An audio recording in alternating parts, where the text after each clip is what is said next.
Ora, muito boa tarde a toda a gente que aceitou participar no nosso webinar. Esperamos que ele seja elucidativo e não muito maçador. Antes de mais, queria pedir a todos os participantes se podiam desligar o vosso som, porque pode interferir aqui com a nossa palestra.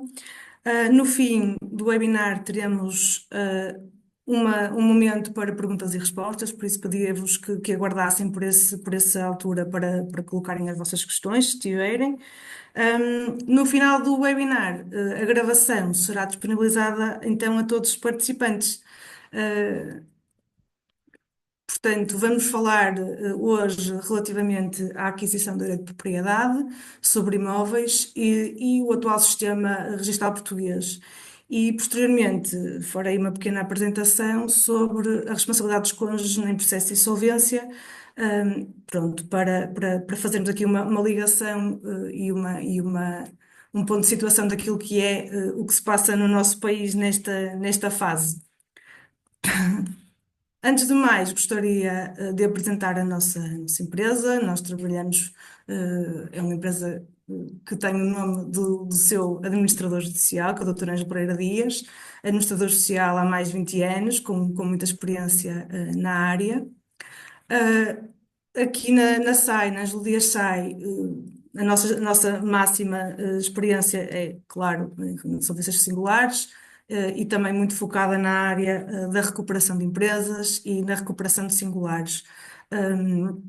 Basicamente, em 20 anos de experiência, em mais de 20 anos de experiência, já nos passaram muitas situações e isso permite que consigamos dar uma resposta bastante alargada àquilo que são as realidades atuais do mercado. Como já tinha dito, os nossos serviços são relacionados com o processo de insolvência per si, com o Plano Especial de Revitalização, o PER, com o PEV e com o PEAP. Agora, nos últimos anos, também estamos sempre disponíveis para celebrar e ajudar os devedores nestas situações. Esta é a nossa equipa, portanto, o Dr. Ângelo Dias, a doutora Cristina Oliveira, a Grazela Lisboa e eu.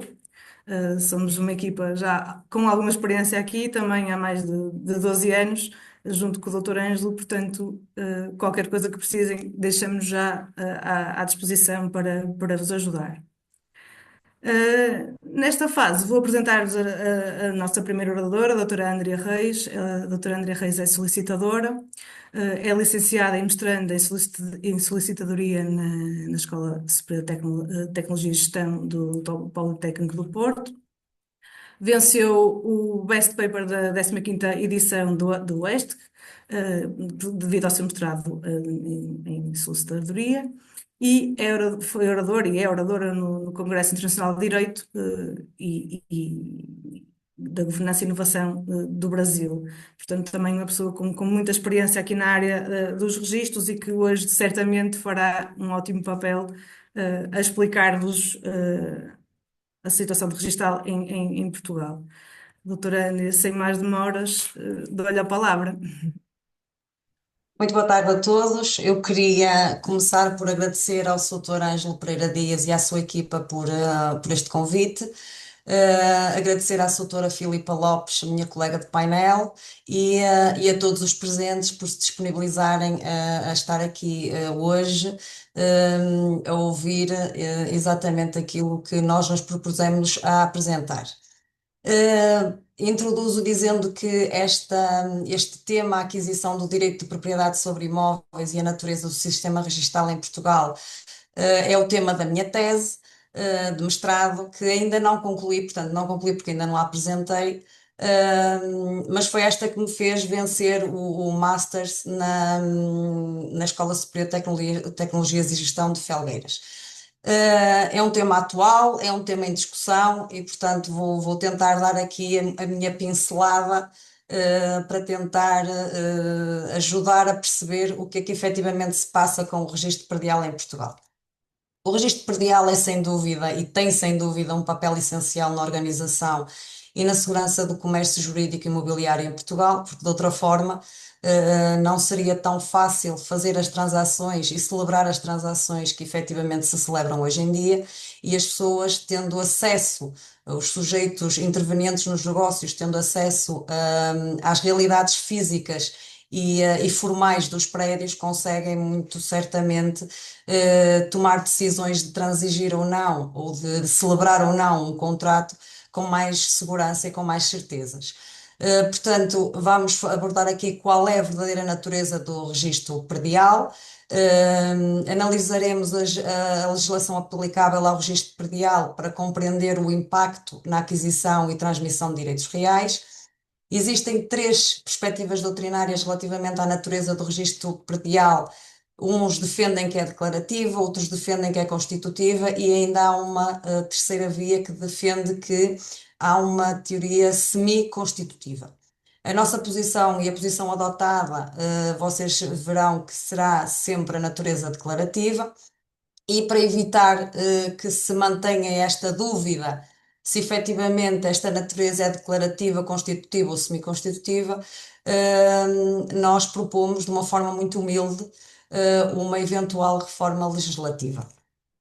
Avançamos então para o estudo da legislação aplicável ao registro predial. Nós sabemos que o registro predial, o Código do Registro Predial, é uma parte do direito positivo, mas nós temos a lei substantiva que domina depois o direito positivo. O que é que isto quer dizer? Quer dizer que nós temos que ir ao Código Civil, perceber como é que funcionam aqui a aquisição ou a transferência de direitos reais. Portanto, logo o artigo 408 vem-nos dizer que nós temos que ter em consideração o princípio da consensualidade. Que é isto do princípio da consensualidade? Vem-nos dizer que a constituição ou a transferência de direitos reais opera por simples efeito do contrato. O que é que isto quer dizer? Que as pessoas celebram um acordo de vontade, um acordo escrito, e, portanto, esse acordo de vontades é exatamente o que delimita aqui a situação da transferência e constituição de direitos reais. Portanto, estamos num modo de aquisição de direitos no sistema de título, portanto, nós precisamos de um título para adquirir ou para transferir um direito real. E, portanto, exemplos disso temos a compra e venda, a doação, o mútuo, a constituição de propriedade horizontal, a constituição de usufruto.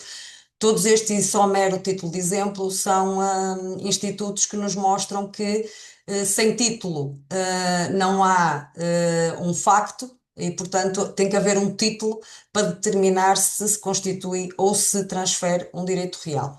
Há aqui uma exceção, e é esta exceção que levanta questões sobre a natureza do registro predial, que é a hipoteca. Portanto, a hipoteca diz-nos o artigo 867 do Código Civil número 2, complementando com o artigo 4 do Código de Registro Predial, que a hipoteca é um facto jurídico que depende do registro para produzir efeitos quanto às partes e quanto a terceiros. Ou seja, embora haja um título, esse título só produz efeitos quando é registado. E, portanto, há quem defenda que, neste caso, o registro predial é constitutivo. Porquê? Porque só quando se registra é que efetivamente o título produz os seus efeitos. Entretanto, a função do registro predial, que é o que verdadeiramente nos interessa aqui, diz-nos o artigo 1º do Código do Registro Predial que o registro se destina essencialmente a dar publicidade à situação jurídica dos prédios, garantindo a segurança jurídica das transações imobiliárias. Se analisarmos isto à letra da lei, o registro predial tem uma função meramente declarativa, ou seja, limita-se a dar publicidade aos factos jurídicos sobre que incide. A constituição e a eficácia já estão asseguradas pela validade do próprio título, ou seja, do contrato que é celebrado. Qual é o problema aqui também que se levanta? É a expressão essencialmente. Se é essencialmente declarativa, em que caso é que não o será? E, portanto, isto aqui é que levanta aqui um véu que permite depois alguns autores defenderem que efetivamente este essencialmente não está aqui por acaso, e, portanto, que haverá situações em que não o será. Não, qual é a nossa opinião? Este princípio da consensualidade que falámos há pouco é sempre complementado pelo princípio da publicidade, mas não faz disso que o registro predial perca a sua natureza declarativa, há apenas um complemento. A doutrina que defende a natureza constitutiva diz que, efetivamente, existem normas no direito substantivo e no direito positivo que fazem depender a eficácia de facto jurídico da realização do registro. Como vimos no caso da hipoteca, efetivamente, o artigo 867, número 2, bem como o artigo 4º do Código do Registro Predial, vem nos dizer que, para que a hipoteca produza efeitos, é essencial que se efetue o registro. Portanto, avançando para a análise das doutrinas, a teoria da natureza declarativa, que é aquela que nós defendemos, defende que o registro predial serve apenas para dar publicidade aos direitos reais, sem afetar a sua existência, portanto, havendo um contrato, o direito existe, ponto final. O registro predial terá sempre uma função meramente publicitária, garantindo que os direitos sejam conhecidos por todos, mas não constituindo por si só os direitos. A aquisição de direitos reais depende de um título válido e o registro apenas torna esses direitos oponíveis a terceiros, alegando que o registro não dá direitos, apenas os conserva. A lei civil é a única que faz nascer ou perder direitos. Portanto, o registro predial, o Código de Registro Predial, na opinião da teoria da natureza declarativa, nunca dará direitos a ninguém, nem nunca constituirá direitos a ninguém. Portanto, esta posição é defendida por Manuel Andrade, Menezes Cordeiro, Oliveira da Ascensão e por Heinrich Oster. Avançamos para a teoria da natureza constitutiva, que defendem que o registro é o elemento necessário para a própria constituição de direitos reais. Sem o registro, o direito não existe juridicamente. E no caso da hipoteca, o registro predial é condição essencial para que esta se considere juridicamente eficaz. Antunes Varela, Orlando Carvalho e Rui Duarte Pinto defendem esta teoria. Claro que na argumentação deles não é só estes 3 itens, eles falam aqui de mais coisas, mas em regra geral eles baseiam-se muito na questão da hipoteca para dizer exatamente isso, que não havendo o registro, portanto o contrato em si não é eficaz e, portanto, não sendo eficaz, um ato não sendo eficaz é como se não existisse. Pronto. Vamos ver que não é, na minha opinião e na nossa opinião, depois do estudo que fizemos, não será bem assim, mas é a nossa humilde opinião. Partindo para a última teoria, portanto, a teoria da natureza semiconstitutiva, que é uma teoria intermédia, é aquela que diz que o registro predial combina elementos de natureza declarativa e de natureza constitutiva. O registro predial é sempre necessário para a eficácia dos direitos reais perante terceiros, portanto, é o efeito constitutivo. Embora a existência do direito entre as partes apenas dependa da existência de um título válido, e está aqui o efeito declarativo. Esta teoria é defendida pelo Joaquim de Seabra Lopes e Monteira Guerreiro. Entretanto, qual é a posição adotada por nós? A natureza declarativa do registro predial é sempre declarativa, esta natureza será sempre declarativa, mas em certos casos poderá ter efeitos constitutivos secundários, como eu explicarei adiante. Sem dúvida que o registro predial terá sempre um papel vital na segurança do comércio jurídico imobiliário, porque proporciona publicidade e eficácia aos factos sujeitos a registro. Portanto, é isso que nós pretendemos quando celebramos um contrato, que ele seja eficaz perante as partes, perante terceiros e, portanto, para que a gente tenha celebrado um contrato e que daí não surjam problemas futuros. E, portanto, esta eficácia interessará sempre a quem intervém no título e também a terceiros que possam ser interessados nessa celebração. A natureza primária do registro predial será sempre declarativa, como já abordei. Em muitos casos, possuirá efeitos confirmativos. No caso, por exemplo, da compra e venda. Na compra e venda, o próprio título é eficaz inter partes, portanto, quem intervém no título, a eficácia por si só já se afere com a celebração do título. Entretanto, relativamente à punibilidade de terceiros, ela só opera quando o registro é efetuado. Ou constitutivos secundários, no caso da hipoteca, que efetivamente o título, celebrado o título, o que é que acontece? O registro, o título em si é eficaz entre interpartes e externamente, ou seja, terceiros, quando o registro é efetuado. E, portanto, analisaremos de seguida a legislação e explicarmos aqui diferentes institutos jurídicos, como a compra e venda, a hipoteca e o usucapião, para defender aqui esta nossa posição da natureza declarativa, do registro predial. Ora, o Instituto da Compra e Venda. O Instituto da Compra e Venda é o instituto no qual mais se identifica o princípio da consensualidade. E porquê? O direito de propriedade de um imóvel transmite-se pelo contrato de compra e venda, portanto, não há dúvida nenhuma. Celebrado o contrato, a eficácia interpartes das pessoas que intervenhem no título, ela verifica-se celebrado que esteja o título. E depois a questão é relativamente à oponibilidade de terceiros. Neste caso, o registro predial terá sempre natureza declarativa, porque publicita a transferência da titularidade já ocorrida entre as partes, e, portanto, esta eficácia interparte já se verifica. Será sempre com efeitos confirmativos. Porquê? Porque só com o registro é que se verifica a oponibilidade de terceiros e, portanto, reforçará aqui a eficácia externa do negócio celebrado. Embora o registro não seja necessário embora este registro predial não seja necessário para a validade do negócio celebrado entre as partes, ele é essencial sempre para verificar a oponibilidade de terceiros.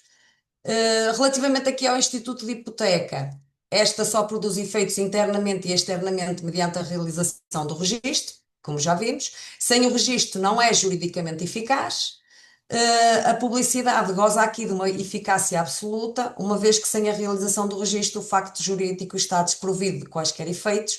No entanto, e aqui é que nós baseamos a nossa posição de que será sempre natureza declarativa, porque sem título não existe facto e sem facto não existe registro. Portanto, haverá sempre um título que constitui o direito, certo? E depois é que haverá o registro, ou seja, o registro nunca poderá ser constitutivo porque o próprio registro não constitui o direito. Se eu não tiver uma constituição, um título celebrado para constituir uma hipoteca, eu não posso chegar à conservatória e dizer, olha, eu quero vir aqui celebrar uma hipoteca, porque eles vão me dizer falta ao título. E, portanto, se falta ao título, como é que eu posso dizer que o registro predial por si só é constitutivo de direitos? Não pode ser. Esta é a nossa opinião. E, portanto, demonstra a natureza declarativa do sistema registral com efeitos constitutivos secundários, aí sim. Primeiro nós temos um título e depois nós temos um efeito constitutivo secundário, que é a necessidade do registro para que a efetivação do direito real de hipoteca, anteriormente constituído no título, produza efeitos quer internamente, ou seja, das partes envolvidas no título, quer externamente, relativamente à oponibilidade de terceiros. Para terminar, o Instituto da Uso Capião. O uso capião é um direito adquirido automaticamente pelo decurso do tempo e pela posse, independentemente de qualquer registro. O registro do uso capião tem, portanto, natureza meramente declarativa, publicitando o direito que já existe. Neste caso, não só a validade do facto não é atingida pela falta de registro, como ainda existe uma proteção adicional em virtude de ter sido realizado o registro. O que é que isto quer dizer? Que, celebrada uma escritura do uso capião, ela é válida inter partes e externamente, ou seja, relativamente à oponibilidade de terceiros. Portanto, não é necessário haver um registro, uma escritura do uso capião para que se verifique a oponibilidade de terceiros. Portanto, esta eficácia é absoluta, portanto, é uma eficácia interna e externa absoluta. Sendo assim, o registro do uso capião serve apenas para tornar público um direito que já foi adquirido. Quais são as conclusões que nós tiramos daqui? Claro, numa abordagem muito ainda superficial, muito haveria a dizer disto. Isto é só para que percebam que há aqui uma questão que ainda não está resolvida e que certamente que demorará algum tempo para se resolver, e se é que se vai resolver. Mas, na nossa opinião, o registro predial desempenha sim uma função crucial na publicidade e segurança jurídica, tornando os direitos reais oponíveis a terceiros. A constituição de direitos sobre imóveis depende apenas de um título válido para que se opere a eficácia entre as partes, à exceção da hipoteca, como já vimos, em que o registro é condição essencial para se verificar a eficácia interna e externa do negócio. Não nos parece lógico que se possa dizer que o registro predial tem natureza constitutiva, por tudo quanto já disse, uma vez que, por um lado, o direito já se encontra devidamente titulado em momento anterior e no registro apenas se publicita um facto que se consolidou antes. O registro predial nunca fará nascer direitos que nunca existiram e, portanto, daqui nós concluímos que nunca o registro predial terá uma natureza declarativa. Poderá sim, em alguns casos, e no caso da hipoteca, como já vimos, mas há outros, o registro predial ter função secundária, efeitos confirmativos e efeitos constitutivos secundários. Isto só para dizer aqui uma questão que na altura me colocaram e que efetivamente faz todo sentido, que é, confunde-se aqui, na minha opinião, a Constituição e a eficácia.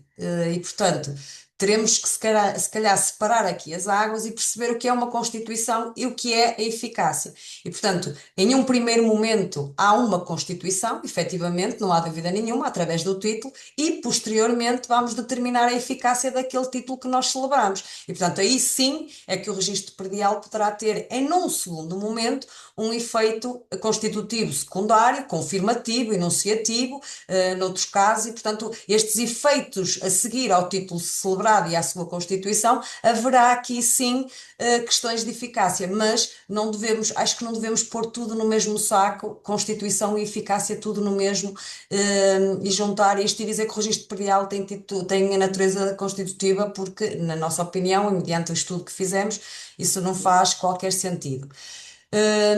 Para evitar este tipo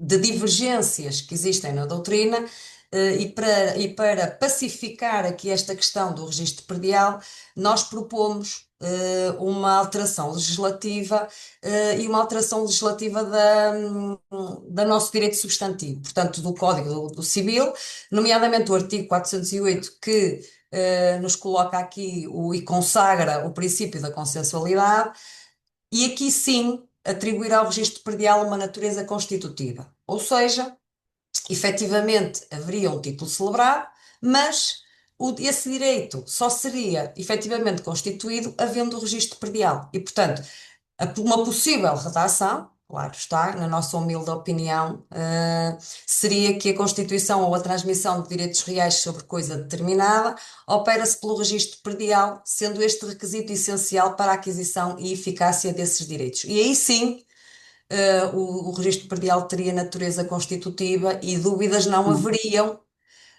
de que efetivamente, só com o registro é que a pessoa que adquire poderia dizer eu sou proprietário. E isto evitaria o quê? Evitaria as questões de aquisição tabular. Portanto, a aquisição tabular consiste em que A é dono de um prédio e vende a B. B não registra. Entretanto, A vende a C e C registra. O que é que acontece? B vê o seu direito perdido, porque não registou. Isto é a famosa aquisição tabular. E, portanto, estas questões dúbias entre as aquisições e os registros, penso que com esta alteração, claro está que isto não era uma alteração fácil de se instalar, de qualquer das formas, resolveria aqui muitos conflitos de interesses aqui relativamente ao património predial, e estas questões de aquisição tabular também se veriam aqui resolvidas. Quais são as vantagens desta proposta? Seria eliminar estas incertezas sobre a titularidade dos bens imóveis, garantindo que apenas quem registra a sua aquisição tem um direito juridicamente reconhecido e protegido. Evitaria conflitos de propriedade decorrentes da falta de atualização do registro, evitando situações de dupla alienação e disputas sobre a titularidade. E aqui é aquilo que eu acabei de explicar, a aquisição tabular, que consiste em fazer vários negócios e só quem registra é que vê o seu direito assegurado. E assegurar que todas as transações fossem formalizadas de maneira clara e acessível ao público, permitindo que qualquer interessado tivesse a certeza sobre a situação jurídica dos imóveis. Claro está, e como eu disse, há muitos desafios que se colocam aqui com esta alteração legislativa, desde logo uma reformulação do sistema registral, bem como a adaptação aos procedimentos administrativos e notariais, uma maior eficiência dos serviços de registro. Sabemos que não é fácil, porque hoje as conservatórias queixam-se com falta de pessoal e, portanto, aqui seria mesmo uma reforma e seria necessário investir aqui na área dos registros, e o IRN teria que reformular aqui muitas situações. O impacto nas transações imobiliárias em curso, aqui teria que, na alteração à lei, na própria lei que se fosse constituída, teria que haver aqui umas normas transitórias relativamente às transações imobiliárias que se encontrassem em curso e que ainda não tivessem sido registados, alguns contratos, e, portanto, teria que se adaptar aqui a situações que ainda não estivessem resolvidas. E teria que haver aqui formação e esclarecimentos a quem titula e a quem registra, portanto, aos solicitadores, aos advogados, aos notários, aos conservadores, e, portanto, isto para dizer que não seria fácil, mas que eu acho essencial para que efetivamente um dia mais tarde nós possamos dizer que o nosso registro predial é um sistema que funciona e funciona verdadeiramente. Não é que ele hoje não funcione, mas tem aqui algumas nuances que criam aqui algumas dificuldades. Hum, esta transição, e como eu já disse, exigiria adaptações estruturais e culturais, mas os seus benefícios justificariam a sua implementação, dotando o ordenamento jurídico português de um regime registral mais eficaz e moderno, adaptado, efetivamente às transações, imobiliárias que efetivamente hoje dominam, o nosso mercado e, portanto, acho que efetivamente faria sentido. Podia ser outra coisa mais elaborada, mas partiríamos daqui. Hum, Aqui há uma questão, e para dar aqui uma chega à minha colega de painel, hum, o artigo 7º do Código do Registro Predial diz-nos que se presume verídica a informação que consta do registro predial e, portanto, que o direito inscrito presume-se que é, ou seja, quem é titular de um direito inscrito, presume-se a sua veracidade. Quer isto dizer que, quando nós temos um prédio inscrito em nome dos cônjuges, presume-se que aquele prédio é dos cônjuges.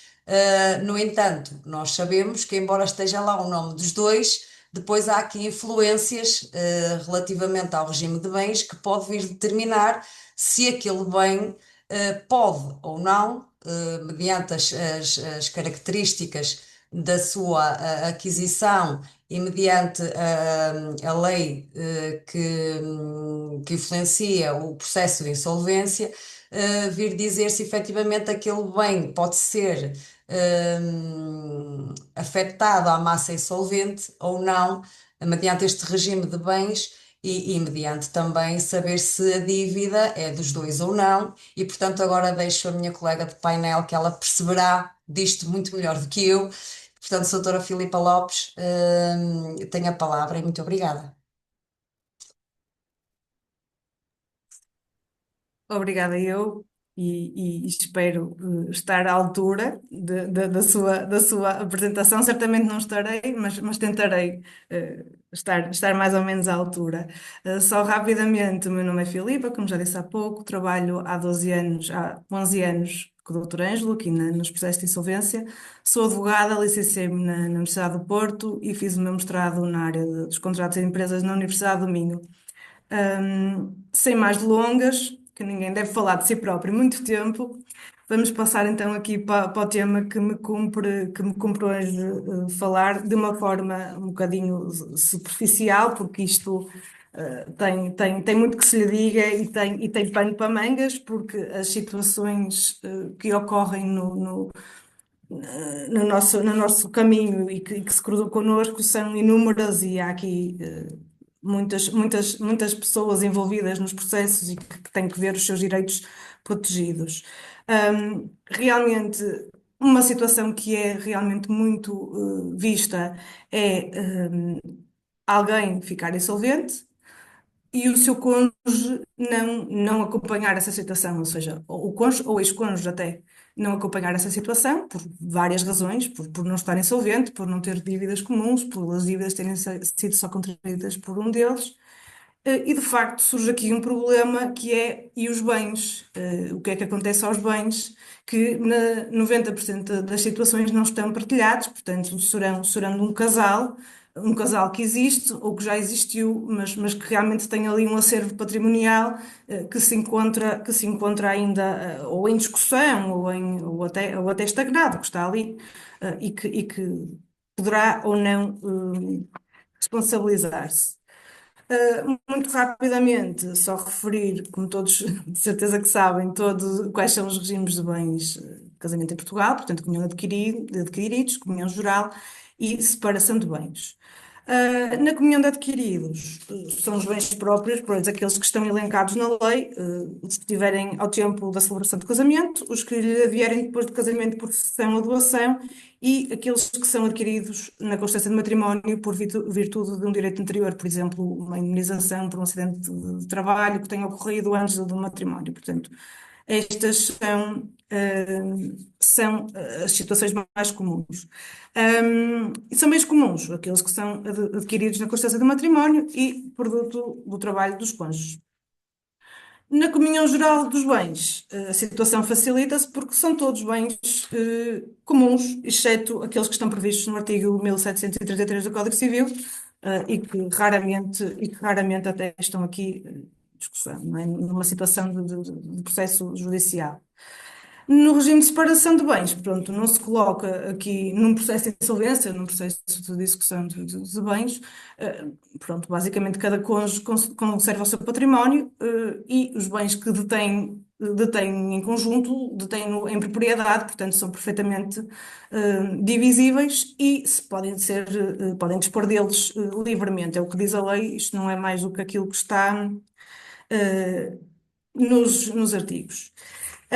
Nos regimes de comunhão de bens, é onde nós temos que nos centrar, porque num processo de insolvência, para efeitos de apreensão de bens, vamos nos focar neste regime que é onde surgem as maiores dúvidas. Porquê?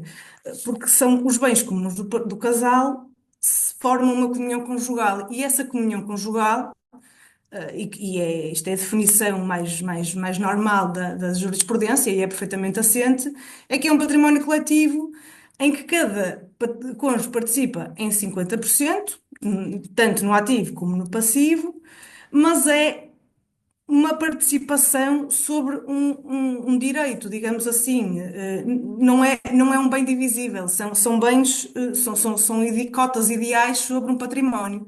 Portanto, na maioria dos casos, e para simplificar, um cônjuge não detém com outro metade de um imóvel, detém uma cota ideal sobre esse imóvel, que normalmente corresponde ao ativo, que é o próprio bem em si, metade do direito de ter esse imóvel e metade do direito de pagar, do dever de pagar, não é do direito, do dever de pagar esse imóvel. Portanto, normalmente uma coisa está sempre relacionada com outro, com outra. Os cônjuges não podem dispor livremente da sua ameação dos bens comuns e isto é aquilo pronto, que é basilar num processo de insolvência em que estas situações acontecem. Portanto, enquanto o casamento subsistir, enquanto não houver partilha, os bens que estão em comunhão são uma cota ideal, são aqui uma universalidade não divisível, não dividida, divisível, mas não dividida. Hum, Portanto, é natural que num processo de insolvência sejam chamados todos os bens daquele cônjuge. E isso afeta a propriedade do que não está insolvente, não é? Hum, por exemplo, a situação mais comum e demonstrativa desta situação é o caso de existir um crédito hipotecário, portanto, uma hipoteca constituída para pagamento daquele imóvel, né, de pagamento daquele bem, e a hipoteca, quando o bem é comum, não recai sobre metade do imóvel. A hipoteca recai sobre todo o imóvel. Portanto, aquele passivo vai corresponder àquele ativo, e àquele imóvel vai corresponder uma hipoteca sobre a totalidade ideal daquele bem. Portanto, se houver uma questão de divisão, do bem, vai ter que ser em processo judicial, porque só por si só a hipoteca não é divisível, portanto, só por aí já temos aqui um problema, não é? Portanto, há realmente que preencher essa cota do ativo para fazer corresponder depois a diminuição do passivo, que seja o pagamento do crédito hipotecário. Portanto, isto cria aqui alguns conflitos quando surgem dívidas que são da exclusiva responsabilidade de um dos cônjuges. Portanto, isto também, aquilo que eu tenho aqui escrito é de lei, é o que está na lei, mas vou dizer só a título de curiosidade. Portanto, são dívidas dos cônjuges no regime de comunhão, portanto, quer geral, quer de comunhão de adquiridos, as dívidas contraídas antes ou depois da celebração do casamento, por cada um dos cônjuges, sem o consentimento do outro, que não sejam destinadas a suportar os custos correntes da vida familiar, nem tenham sido contraídas em proveito comum do casal. Portanto, é importante perceber, num processo de separação eventual, que é preciso demonstrar que essa dívida não ocorreu, em benefício do casal, em benefício dos filhos, em benefício da vida familiar, o que é extremamente difícil, porque a prova disto mesmo é muito complexa juridicamente e caberá aos senhores advogados um papel muito forte nisto de garantir que aquele cônjuge contraiu uma dívida que não seja de facto depois extensível ao bem-estar familiar. Portanto, as dívidas que resultem da responsabilidade criminal ou responsabilidade civil de cada um deles. E estas dívidas, não é? Portanto, para pagamento destas dívidas são chamados que bens? Os bens que são da propriedade do devedor, não é? E subsidiariamente são chamados os bens que estão na universalidade, que é a comunhão de bens. Portanto, na sua ameação, naquela universalidade, deverá pagar também essas dívidas. Portanto, ao contrário de um processo executivo, em que só está em causa a discussão de uma dívida, não é? Na insolvência são chamados todas as dívidas que aquele devedor tenha naquele momento, quer estejam em cumprimento, quer estejam em incumprimento, em princípio, não é? Portanto, não são só aquelas dívidas próprias e exclusivas do cônjuge que são chamadas, são todas. Portanto, quais é que também vão ser chamadas? E volto a repetir o exemplo académico, que é o mais comum, as dívidas do crédito hipotecário. O cônjuge tem uma dívida porque não pagou uma ação de responsabilidade civil, mete insolvência porque não consegue pagar aquela dívida, mas a verdade é uma, ele também tem um crédito hipotecar que ainda não pagou, portanto, esse crédito, ainda que sem incumprimento, vai ser chamado ao processo de insolvência e vai ser aquele bem também chamado ao acervo patrimonial. Ahm, no processo de insolvência, pronto, realmente mal haja uma sentença a decretar a insolvência, há logo a apreensão dos bens. Portanto, o artigo 149 e o artigo 36 do CIR dizem que imediatamente que haja uma sentença de declaração de insolvência, deve o administrador de insolvência apreender todos os bens e devem-lhe ser entregues todos os bens que participem do património do devedor, seja a que título for. Mesmo após um divórcio, se não estiverem partilhados, portanto, se não existir uma partilha ou uma compropriedade, esses, esses bens também serão, então, envolvidos no processo de insolvência e farão a composição da massa insolvente. No entanto, como já disse há pouco, não se pode aprender metade de um imóvel, uma vez que nós não temos metade de um imóvel, nós temos uma metade sobre uma universalidade de um imóvel não partilhado. E não sobre parte de uma fração concreta. Nós não temos metade de um imóvel, temos metade de uma universalidade. E isto é um conceito, algo difícil de fazer, compreender às pessoas, e aos casais que aqui nos aparecem e que não entendem, mas aquilo é metade meu. Sim, é verdade. Mas juridicamente não é a mesma coisa de ter uma situação de compropriedade. Portanto, a questão que surge é: deve-se ou não apreender a totalidade de um bem eh, que não seja exclusivamente património daquele cônjuge? E nós entendemos que sim. Aliás, outro entendimento não podíamos ter. Ahm, qual é o procedimento que devemos adotar nessas situações? Há quem entenda que é o próprio tribunal que deve fazer a citação do ex-cônjuge ou do cônjuge atual, fazer o cônjuge intervir. Nós entendemos que é ao administrador de insolvência que compete essa função, uma vez que é o administrador de insolvência que tem, desde logo, o ónus da liquidação do património do devedor. Portanto, é o administrador de insolvência que tem que fazer as diligências necessárias para a apreensão daquele imóvel e depois, portanto, fazer intervir o artigo 740 do Código de Processo Civil, citar o cônjuge para, no prazo de 20 dias, vir dizer se aceita que aquele bem vá responder pelas dívidas do cônjuge, insolvente, ou não querendo isso, se quer fazer a partilha desses bens, o que tem que fazer no prazo de 20 dias. Hum, o pedido de separação de bens, até ser decretado pelo tribunal e até correr o inventário para a partilha dos bens, faz com que a liquidação seja suspensa, o que não é muitas vezes favorável ao processo de insolvência, porque é uma questão que demora. É uma questão muito longa, muitas vezes implica coisas próprias de um casal e completamente alheias ao processo, de facto atrasa um bocadinho este avanço e este caráter urgente do processo de insolvência fica comprometido se ocorrer uma situação destas, mas de facto, para já, a lei não prevê outra forma de o fazer que não seja através realmente da confirmação de que pode separar o bem, porque lhe assiste o direito, e depois correr o processo paralelamente, e enquanto isso ficar suspensa a liquidação. Uh, mas isto faz algum sentido, porque assim, nós não podemos, pura e simplesmente, como é óbvio, deixar aquele bem sem partilha, ou sem o trazer para o processo e dá-lo de barato, ou seja, desculpem a expressão, aqui nesta apreensão. Ou seja, nós temos que chamar todos os bens. Não há hipótese aqui de fugirmos a esta delonga. Nós temos que aprender todos os bens. Presentes e futuros do próprio insolvente. Portanto, este procedimento, de forma a proteger o cônjuge não insolvente, tem que existir. E a lei, para já, de facto, não prevê um mecanismo mais célere.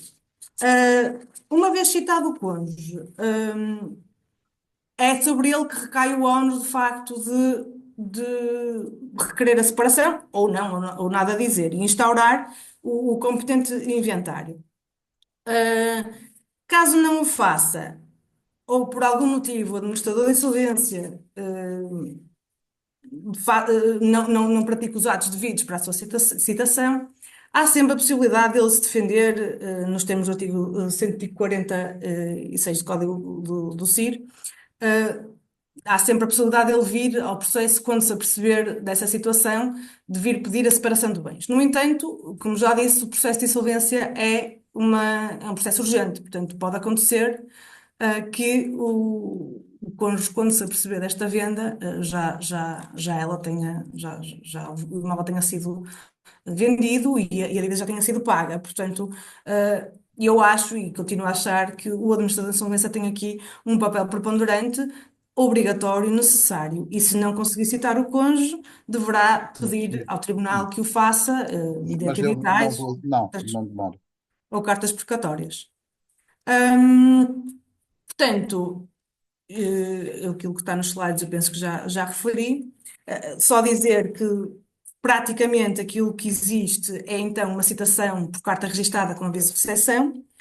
Depois, aquilo que se faz é juntar aos autos, ao tribunal, um comprovativo dessa citação, o comprovativo de que decorreu o prazo, e que não houve nenhuma intenção junto ao administrador de insolvência nem do tribunal em requerer a separação das meações, pedir a respectiva certidão judicial e depois registar a totalidade do imóvel caso não exista, pronto, o pedido da separação. Hum, Há quem entenda que não se deve aplicar o artigo 740, como já disse. Deve-se cingir à citação por parte do tribunal e deixar o processo, no fundo, correr sem este ónus, sem esta obrigação do administrador de insolvência. Mas, à partida, barra logo numa questão prática que é as conservatórias não aceitarão nunca registar e apreender um imóvel a favor de uma massa insolvente sem esta confirmação. Portanto, sem esta confirmação de que o cônjuge foi citado, de que o cônjuge sabe que aquele bem está a responder por dívidas que podem não ser suas. E por outro lado, entender isso, de tirar ao administrador essa obrigação e esse cuidado, implica fragilizar a posição do cônjuge, que eu acho que não é o que se pretende num processo destes nem em nenhum, não é? Portanto, a lei aqui também dá mecanismos realmente para defender este cônjuge. É esta postura que o administrador deve ter, na nossa opinião, para que não haja mais tarde problemas de, de propriedade, como dizia a colega, porque haverá aqui uma questão formal, que o impediu de exercer o seu direito. Ahm, Normalmente, o que é que acontece? O cônjuge não terá grande interesse na separação de bens, isto já é aqui um crivo um bocadinho pessoal, não tem grande interesse aqui na separação de bens, porque normalmente esse bem está sempre associado a uma dívida comum, que é o crédito hipotecário. E, portanto, apreendendo na totalidade, assume que aquela dívida é comum e, e pronto, e fica também o seu passivo reduzido se permitir a venda, em processo judicial. Portanto, o seu propósito de eliminar a dívida também fica aqui assegurado portanto, fica sem património, mas também fica sem dívida, não é? Portanto, aqui na maioria dos casos, o interesse primordial fica cautelado. Hum, Caso seja feita a partilha, pronto, aí há um sem número de cenários que podem ocorrer. A verdade é que no fim da partilha, o que é que acontece? Nós vamos ter um património dividido. Aí sim temos os bens já em compropriedade, e se ao cônjuge for atribuído metade do imóvel, nós podemos, em processo de insolvência, vender essa metade. Também já agora uma pequena chega pessoal da minha experiência, aquilo que acontece muitas vezes é o próprio cônjuge não insolvente querer adquirir o bem e renunciar com a banca e renegociar o seu crédito hipotecário, de forma a poder adquirir e ficar com o bem garantido e na sua esfera. Pronto. Isto é aquilo que mais se passa. Eu espero que tenham percebido mais ou menos aquilo que nós quisemos abordar. E agora deixo aqui uns minutinhos para, se quiserem colocar dúvidas ou questões, estejam à vontade. Tenho que ligar os microfones.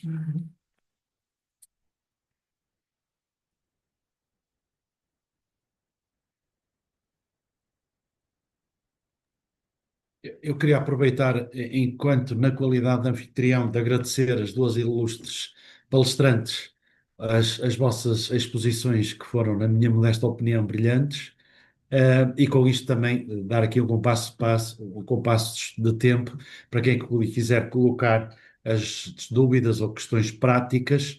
eh, Dizendo apenas, e porque estou relativamente aflito aqui com uma virose que me está a tirar, está a tentar tirar o pio, de alguma forma dizer que esta é uma questão que é sempre muitíssimo importante e muitíssimo preocupante num processo de insolvência, e principalmente num processo de insolvência particular, mas estas questões também se colocam nas empresas, que é o registro dos bens. Eu nunca me esqueço que tivemos aqui no escritório vários episódios, mas não deixo de partilhar convosco um episódio que para mim foi hilariante num processo em que, tendo sido marido e mulher, e um deles apareceu à insolvência, ahm, por lapso de uma conservatória, não interessa quem, quando verificou que ia fazer o registro do imóvel, verificou que o insolvente era divorciado e resolveu fazer o registro de metade. Quando a outra parte veio pedir a separação através de notário, que é uma coisa que eu sempre vou lá dizer, não vale a pena, porque isto é a liquidação universal do património, tem sempre possibilidades de exercer o direito, vai ter que ser notificado, etc, etc, etc. Apesar de tudo, em boa verdade, andamos ali uns meses a marcar passo, que é o termo, para não dizer outra coisa mais deselegante, e às páginas tantas, quando vamos para a audiência, a senhora juíza diz uma coisa muito engraçada, ao fim de 10 minutos diz: a culpa é a senhora AJ, que ao fazer o registro registou metade. E eu deixei a coisa avançar, e depois ao fim perguntei onde é que estava esse documento onde eu tinha solicitado o registro da metade. E o documento não aparecia porque, obviamente, eu não pedi isso. Eu pedi foi o registro do bem. Mas também este processo em Tribunal de Família, portanto, já chegamos a esse ponto. A Tribunal de Família também para mim foi surreal, não sendo eu advogado, pela primeira vez tive que fazer alegações. Porque depois a senhora juíza pediu às partes que alegassem e depois virou-se para mim e disse: Bem, em representação da massa insolvente, faça as suas alegações. Portanto, isto só para alertar que muitas das vezes nós vimos encontrados com situações que, se não são hilariantes, andam muito próximo disso. E depois, que é uma frase, com isto termino, lidamos muitas das vezes com situações das mais variadas índoles, que desde o tribunal às repartições e às secções públicas, cada um gera a sua, desculpem-me a expressão, coutada com as suas próprias regras, algumas delas não estão escritas em lado nenhum. E, portanto, era este o pontapé de saída que deixava para as palestrantes e, naturalmente, para todos os outros que queiram colocar as vossas questões e agradecer uma vez mais, não só aos palestrantes, mas a todos os participantes. Muito obrigado. Eu não sei se há aqui algumas questões. Eu a Oh, única coisa que queria posso? dizer. Ah, sim, Posso? sim, sim. Olá, olá, Ângelo. Boa tarde. Olá, boa tarde a todas. Boa tarde. Olá, Ah, Olinda, boa por, tarde, tudo por, bem? por ac- tudo bem. Olinda e colegas que estão aí Olivia, vários. Olivia. Olívia, eu não posso me enganar que eu tenho uma irmã chamada Olívia também, portanto, desculpa lá. Olívia. Não, o que eu ia dizer, eu ia até falar numa situação que estou a ter neste momento, que também é um bocadinho. Uma pessoa acaba por não saber muito bem o que fazer, mas pelo menos tenho a minha ideia. Trata-se efetivamente também de um casal, só que a insolvência dele calhou-me a mim, a outra parte não está insolvente, mas está a decorrer processo executivo de metade. No processo executivo, o processo já está na parte da publicitação, da negociação particular. A senhora agente de execução perguntou-me se eu não aceitava que a venda fosse feita na totalidade no processo executivo. Eu não teria nada contra isso, se efetivamente os agentes de execução não estivessem obrigados a muito mais formalidades do que nós administradores. Eles é 10 dias e mais 10 dias e mais 10 dias, e nós de facto temos aquela situação de têm 10 dias para se pronunciar e a partir dali nós agimos. E então eu disse-lhe a ela que ela ainda não deu resposta, mas isto só para dizer no âmbito do que estiveram a referir, ela ainda não deu resposta, mas eu estou a fim de fazer a venda no meu. E então o que é que eu vou fazer? Se bem ou mal, olha, não sei, vocês me dirão. Estou na disposição de fazer na mesma a notificação nos termos do 740, do outro cônjuge, registro a totalidade do imóvel em nome da insolvência e vou vender o bem na totalidade. Se a outra não me disser nada, claro. Independentemente de ter que repartir com a execução a metade do que vier a ser conseguido com a venda do imóvel. O que é que Ah, vocês acham? Na minha opinião, se me permite, primeiro andou mal o processo executivo, porque lá está, daquilo que eu venho Já devia falando. ter tomado essa posição. Não, e nem é só isso. Não há penhora de meações. Portanto, se eles são casados ou estão, pronto, se eles adquiriram o imóvel casados, nem devia colocar-se a questão da Nem venda e à da doação. metade. É que não Portanto, há metade. pronto, não há uma metade. Logo por aí, acho que sim. O que eu faria, era notificar quer o agente de execução, quer o cônjuge executado, portanto não insolvente, faria a comunicação nos termos 740, e faria uma comunicação também judicial, ou seja, através de requerimento ao próprio processo. Isto, a jurisprudência das cautelas é sempre aquilo que os administradores judiciais devem ter, porque há um crivo muito grande, como sabe, nas suas atuações, portanto, eu acho que quanto mais nós fizermos, melhor. Portanto, citação dos dois, portanto, agente de execução e executado, notificação ao processo executivo e depois de recebimento dos ARs. Pedir a Para certidão receber de processo de insolvência para apreensão na totalidade. Sim, eu acho que é a melhor forma, até porque no processo executivo, salvo em melhor entendimento, não estão cumpridas as formalidades de citação do cônjuge. Portanto, Não, não não, estão. E tem outra coisa que eu acho que o assim, Ângelo assim fica concorda comigo. garantido. é que se nós vendermos, ou eu vendo a totalidade, ou se eu vender só a minha ação, o banco não tem direito não tem nenhum direito Exatamente, exatamente. associado do Não imóvel. há, eu até nem sei como é que o banco está a aceitar isso, porque não há meias hipotecas, era como eu estava a dizer há pouco, não há meias hipotecas, a hipoteca vai Doutora sobre Olívia, desculpe lá, diga-me só uma coisa, e na inscrição do prédio, no registro predial, que inscrições lá constam? Consta o processo executivo e consta o processo de insolvência também, ou ainda não consta nada? Não, ainda não, consta é recente, portanto eu ainda não o fiz, mas vou fazê-lo, porque eu não Pois, era isso queria, que eu ia chamar a atenção por causa da prioridade do registro, percebe? É porque se mas ela está entrar. primeiro, mas mas não posso é fazer insolvência. A insolvência, a insolvência, vê a lá se insolvência tira todos os espera aí, ónus. doutora Filipa, naquela situação em que a agente de execução ainda não disse nada, como é que está em termos de registro? Mas tu no início do processo nem apresentaste o plano sem nada. Pois, nós estamos mesmo no início do processo. Mas Só que também o processo de insolvência faz com que todos os ónus anteriores sejam Depende, isto doutora, mesmo no depende. princípio, a agente Depende de por causa execução é da que se questão adiantou. do património ser dos dois, percebe? E o outro não ser insolvente. Está a perceber a ideia? Sim, Estou. mas como há Entende? aqui vai haver ou seja, vai haver um consentimento do processo executivo, ou seja, o cônjuge executado não pode prestar, não pode dispor daquele bem. Portanto, é o agente de execução que, nos termos do 740, vai pronunciar-se. Dar o consentimento, sim, sim, sim. Exatamente, De qualquer portanto, das vai formas, acho que haver. por uma questão de segurança, eu, se estivesse na posição da doutora Olívia, eu faria o registro, percebe? Claro, sim, sim, Mas eu só posso Para fazer evitar já, depois questões que se possam colocar. mas eu pois é isso, a ainda doutora estou na Olívia. fase do 155, atenção. Portanto, eu só posso avançar, suponho eu, se não estou em erro, só posso avançar para isso depois de ter decorrido o prazo do Sim. 155 e 55 e dos credores se terem pronunciado. Logo a seguir, imediatamente eu faço e entretanto eu também já faço a apreensão e aí já posso fazer o registro. Não, até ao contrário, eu posso fazer a apreensão e fazer já o registro e juntar o registro já com o 155. Nós estamos a tratar disso. A agente de execução, entretanto, é que se adiantou a pedir autorização para perguntar se consentia a venda na totalidade. Só que eu primeiro tenho que seguir os trâmites normais de uma nomeação numa insolvência e depois então vou fazer o resto. Mas não vou vender no processo executivo de certeza absoluta, porque não há Até porque parece que não estão cumpridas as formalidades nesse processo. Isso, do que me está a dizer, parece-me que não. Não, não estão, não, não. Até porque foi como eu acabei de dizer. Quer dizer, há uma hipoteca. Se por acaso vai vender metade, não há crédito privilegiado.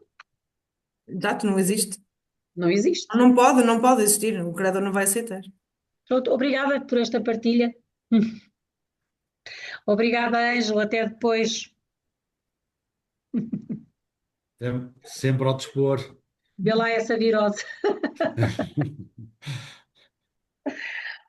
Eu tenho aqui uma pergunta que eu vou ler, que está aqui no chat. Portanto, no âmbito do processo de insolvência de um dos ex-cônjuges, apesar da citação do ex-cônjuge, o mesmo nada disse. O bem imóvel foi registado na totalidade no processo de insolvência. Sucede que o ex-cônjuge veio sempre impedindo as diligências, argumentando que deu entrada de um processo de inventário, que nunca provou nos autos. A Martíssima Juíza suspendeu a venda, aguardando que o cartório se pronuncie sobre o processo de inventário. Perante esta situação, a AJ não consegue fazer nada, nem promover a venda do bem, que está apreendido na totalidade. O cartório nada diz e já vamos em duas notificações. Que conselhos podem ter para essa situação? Bem, na minha opinião, ainda que é muito modesta, a Meritíssima Juiz, nem sei porque é que suspendeu a liquidação se não tem provas de existir um inventário. Pronto, isso parece-me um bocadinho estranho, mas lá está, se calhar quis ser cautelosa e não quis prejudicar aqui este potencial terceiro frágil, não é? O cartório, eu diria que se não responde a bem, tem que responder a mal, não é? Portanto, no limite, uma notificação social avulsa para vir responder, ou até pedido de um mandado para comparecer no tribunal e prestar as declarações que tem que prestar. Isso pode requerer aquilo que entender, mas de facto a juíza é que tem aqui o poder de dar andamento a isto. Se não há prova, tem que Na se. minha modesta opinião, eu acho é que a juiz não percebe nada do que está a fazer. Sim, mas eu percebo que ela tente acautelar, ou seja, o Não, ela cônjuge pode vir. acautela-se ela própria, doutora Filipa. Ela Pois, acautela-se ela própria. Certo, mas repara, há aqui um terceiro que pode estar frágil, não é? Há um terceiro que pode ver o seu património prejudicado. Portanto, eu compreendo que haja aqui, no limite, uma preocupação com isso. Agora, de facto, não se pode andar infinitamente à espera que um cartório responda. Portanto, se não responde, é porque não há nada, diria eu, e era esse o argumento que eu usaria. No limite, Eu o que faria, pedir se me ao senhor, permitem, ao apesar senhor de serem vocês notário que as vá ao tribunal. coordenadoras, o que eu faria era ir ao processo judicial e insistir com a Martíssima Juiz que, apesar dela ter suspendido o processo, não o deveria ter feito, porque efetivamente não existe inventário, de que ele está a fazer apenas protelar no tempo o andamento da liquidação do património e que, se assim não entender, que seja notificada a notária para vir, sob pena de apanhar alguma multa, informação sobre o processo. Porque se nós não nos mexermos, eles também não se mexem. Nós aqui há uns tempos em Amarantes, o doutor Ângelo deve recordar-se, não vou dizer aqui quem foi nem como foi, mas a juíza emitiu um despacho muito simples. Está presente no dia X, no tribunal, para prestar as declarações que não presta, sob pena de ser, portanto, emitido Condenada. um mandado. Não, não, não. As condenações e multas já são coisas que as pessoas não ligam. Sob pena de ser emitido um mandado e ser, portanto, escoltado ao tribunal pela polícia. Isto Isso é aconteceu ótimo, e isso o deve senhor ser da estava doutora lá na hora Helena. marcada. Portanto, aqui fica a dica para várias situações do cotidiano que realmente podem resultar. Mas pronto, é o Eu que acho que aí, de temos. facto, respondendo agora concretamente à pergunta, acho que tem que haver realmente uma prova de que há inventário, sob pena de realmente o propósito da urgência da insolvência estar posto em causa. Portanto, tem que se acelerar. No limite, pedir a condenação realmente do notário, mas acho que se calhar isso já não bastará nesta fase, porque parece que está sem essa preocupação. Não sei se responderam, se está respondido, se pretende mais algum esclarecimento. O problema dos administradores judiciais, e eu já disse isto alguma vez, um desses dias dão-me na cabeça, é de facto muitas vezes nós termos magistrados que não percebem nada do que estão a fazer. Porque quem Sim. percebe dá soluções e não tem medo de falar connosco e de até dar alguma sugestão. Aqueles que não conseguem dar sugestões e que não percebem nada daquilo, refugiam-se atrás da secretária e mandam tudo para cima do administrador, porque o administrador, ao fim e ao cabo, é que manda no processo de liquidação, não é? É Verdade. assim. Obrigada, porque foi bom. Obrigada. Boa Ah, tarde. Eu tenho uma questão, gostava de colocar uma questão, não sei se é possível. claro. Relativamente aqui à questão da apreensão de bens imóveis nos processos de insolvência, em que são os titulares os dois cônjuges e o cônjuge, ou seja, um insolvente e um não insolvente, o cônjuge não insolvente sendo notificado e não requerendo a separação, portanto, e o imóvel sendo apreendido e vendido, qual é a minha questão aqui? O produto da venda do imóvel satisfaz o crédito hipotecário. É viável o cônjuge não insolvente vir ao processo pedir, ou seja, o remanescente do valor do produto da venda portanto, do que sobrou do pagamento do crédito hipotecário? Não só é viável, como deve fazê-lo. No limite, ser-lhe-á devolvido sem ele pedir. Porque no final pagas as dívidas comuns, não é? Se sobrar dinheiro, claro que sim, não é? Se sobrar dinheiro, claro que sim. Agora, aquilo que eu aconselho, se for uma situação que esteja bem documentada e que estejam em prazo, aquilo que eu aconselho é fazer uma verificação ulterior de créditos, sem dúvida. Ok, Pedir, pela e pedir, prestação de e juros. pedir, sim, e colocar-se até para eventuais custos que tenha tido com aquela dívida comum. Acontece muitas vezes que um deles continua a pagar, não é? Mesmo após a declaração de insolvência, e, Certo. portanto, a dívida até foi abatida por causa do seu contributo, não é? Uhum. E aí terá direito depois da que a massa insolvente, no limite, faça a devolução dos montantes, sim. Ok, Portanto, é doutora. viável, é viável. O dinheiro, nesse momento, o dinheiro servirá para pagar dívidas comuns, ok?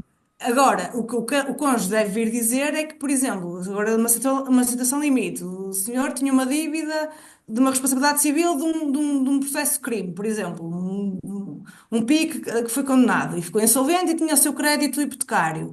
E pronto, portanto, tem um crédito hipotecário, mas a dívida é claro que só a dívida do imóvel é que é dos dois, não é? Portanto, a Pois. outra dívida é dele. Portanto, aquilo que eu acho que é o meio processual mais aconselhado é esse. Uhum.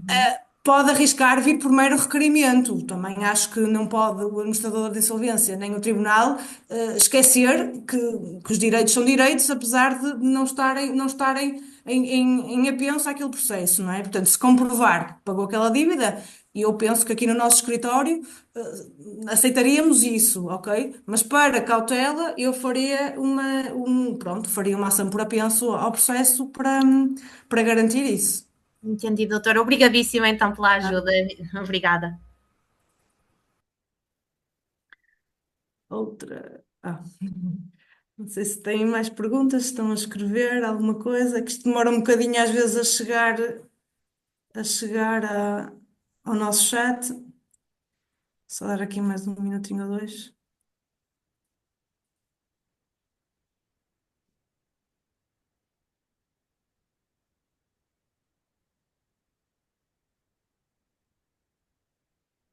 Ora, então, como funciona no caso de só um dos cônjuges ser dono do imóvel, mas ser casado e só ele ter ficado insolvente? Bom, aí não há questões, pronto, só o cônjuge ficou insolvente, se o imóvel é só dele, porque depois é preciso que quem representa o cônjuge verifique se de facto essa situação é mesmo real, se de facto o imóvel é só Ana, tu? do cônjuge, se não há uma dívida, porque no limite até pode haver uma dívida comum e não haver um bem comum. Portanto, se não há aqui comunicabilidade do bem, não vejo que haja aqui questões que possam ser levantadas. Portanto, o outro cônjuge terá de aceitar que o bem vai na totalidade ser vendido, porque não é seu, não é? Acho que isso é mais ou menos pacífico. Lá está, numa situação de A mais B. Pode haver aqui depois várias ocorrências que façam com que o bem não seja só daquele primeiro cônjuge. Mas se partirmos do princípio que sim, é um bem próprio, portanto, é esse bem que é apreendido e o cônjuge não terá aqui nenhuma palavra a dizer. Parece-me. Ok, só para ter a certeza. Foi o que pensei. Isto, atenção, recorram a um advogado antes de tomarem decisões. Isso é só a minha opinião. Não sei se tem mais alguma dúvida, alguma questão. Se não, pronto. Aqui, de seguida, ficam os nossos contactos. Se tiverem alguma dúvida que surja, que necessitem, não hesitem em contactar-nos, em ligar-nos. Estamos sempre disponíveis, por e-mail ou por telefone. Estejam à vontade e, mais uma vez, muito obrigada por terem participado e espero que tenha estado realmente tudo, ao alcance das vossas expectativas. E boa tarde a todos. Muito boa tarde a todos. Obrigada mais uma vez. Obrigada, doutor. Obrigada.